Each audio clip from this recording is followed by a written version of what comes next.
They're Haynes. Let's just leave it at that. So this is as good a time as any, I guess, to start to talk about kasina or kasina.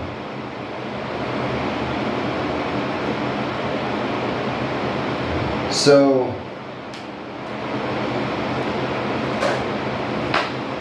in the prediscursive perceptual field,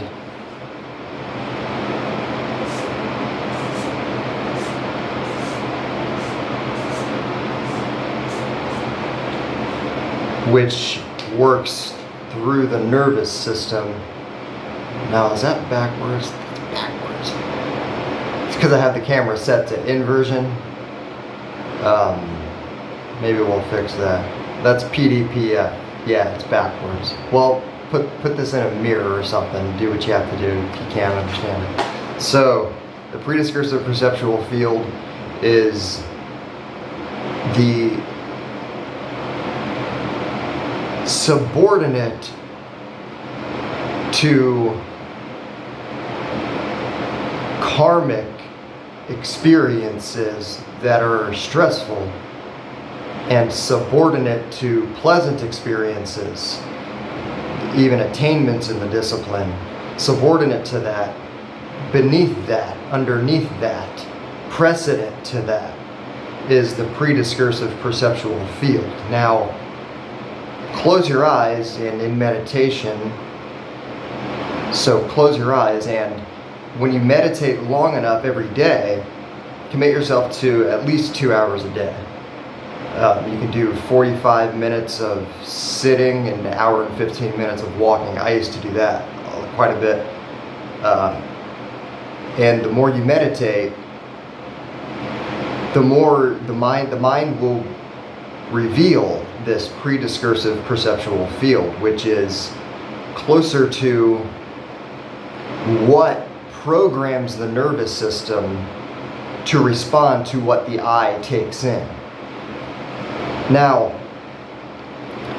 this some may perceive it, and it can be perceived as it's a kind of truly purely when you eradicate defilements and like mental affliction and such, and you start to be more in the right place at the right time,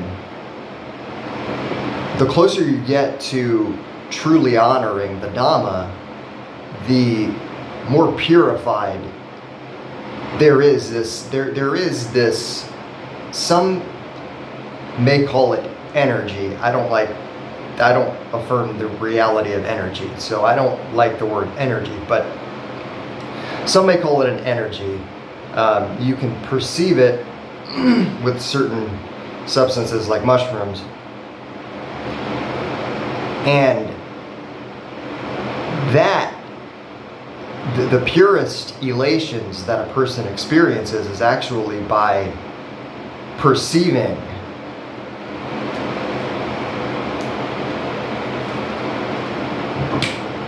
lines.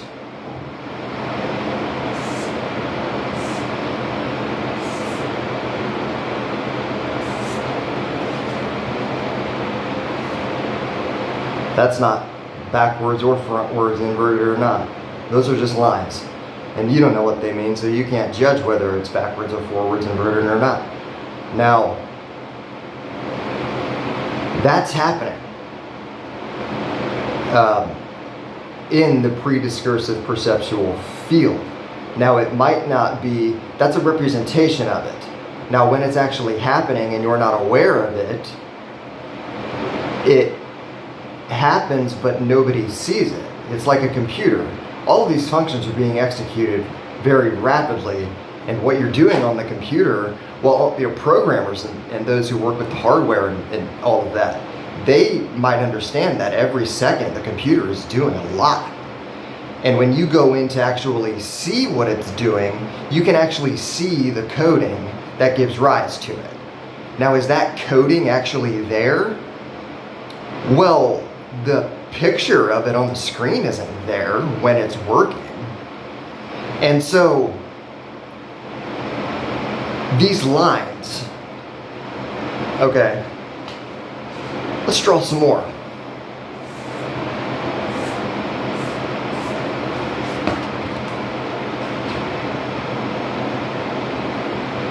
A couple things could be going on there, depending on how narrow you imagine it. And so this happens too. You see. Now, what is kasina? What is kasina? When the mind, when you become attuned to this darkness, right? This darkness, which is precedent to anything that happens in the imagination. When you become attuned to it, you start to see colors, very pure colors. And you can experience this just in meditative considerations as you're out walking along the road. When like the tip of the tongue phenomenon.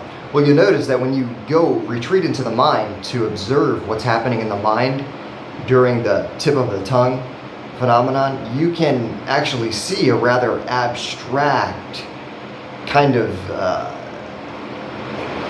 difficult to judge and speak of predicates of, well, it's kind of like this, it's kind of like that, and you can't say what it is, but you can see some of these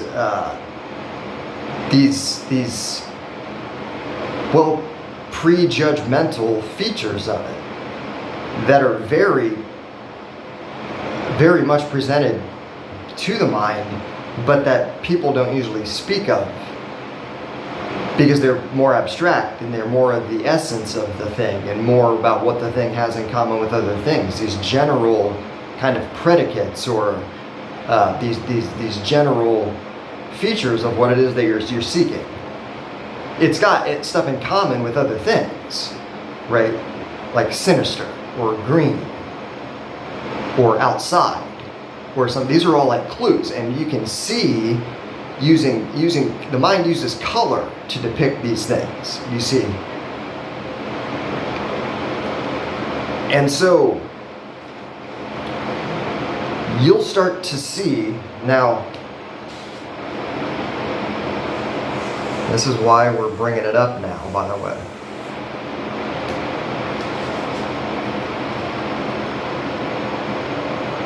You'll see that.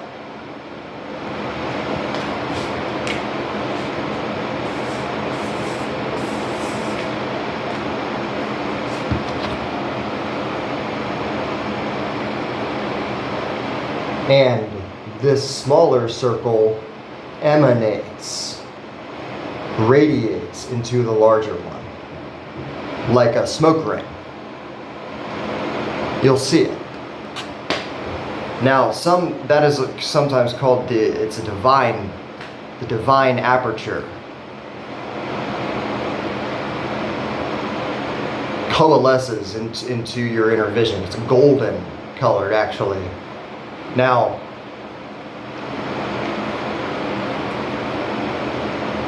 the reason we bring up this, the reason this intro is being given is because there are myths in our society now, like, well, you could say that, well, there might be myths associated with alcohol use, there's myths associated with machine use, but I'm talking about conspiracies. And there's also a big myth concerning the nature of happiness and things like that.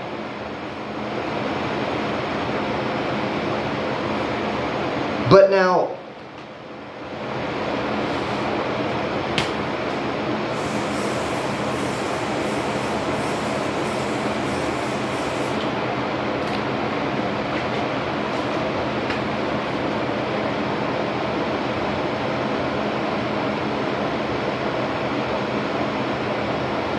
somebody saw a big cloud ring of either smoke or fog,